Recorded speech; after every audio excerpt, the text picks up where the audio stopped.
Hey, it's Cole from A+ Power Sports. Today we're going to talk about the break-in procedure on RZR turbos. Now, what I'm standing in front of is a 2020 RZR Pro XP. Now, this is a turbocharged engine, so break-in's a little bit different compared to a normal RZR 1000. For starters, we always have to keep good quality fuel in these machines. Now, these ones recommend premium. They need the octane and they don't like the ethanol. So if we can get fuel without ethanol, that's what I'm always going to recommend. The first break-in procedure is the first 25 engine hours. Now, we have to take it halfway easy on this machine because it has such tight tolerances inside the engine. We don't want to prematurely wreck anything. And by doing a nice break-in, it ensures the longevity of the machine. Polaris says for the first 3 hours of engine runtime to take it easy. So that means don't use full throttle or high RPMs for an extended period of time. You can kind of count that out between the first tank of fuel. After the first tank of fuel, you can start to drive it more like you normally would.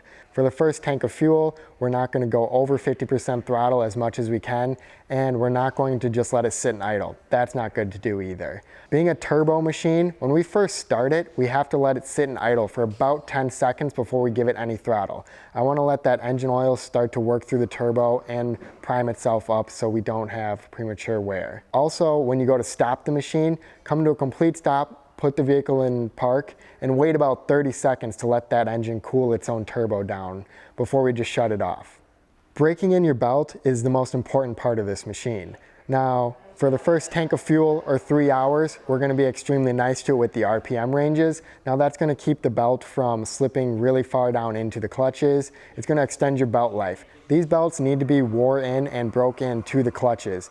And being as they're brand new, it's going to be a lot easier if you use low gear for about 5 miles of the first trip. Now you can't go over 20 miles an hour in low gear, but it's going to extend the belt life. After you reach the first 25 hours, your display screen is going to say it needs its first oil change. It's going to come to zeros and start flashing a wrench at you. At that point, I recommend bringing it back to the dealership and having them go through a first service run through, which usually is just an engine oil change and an oil filter.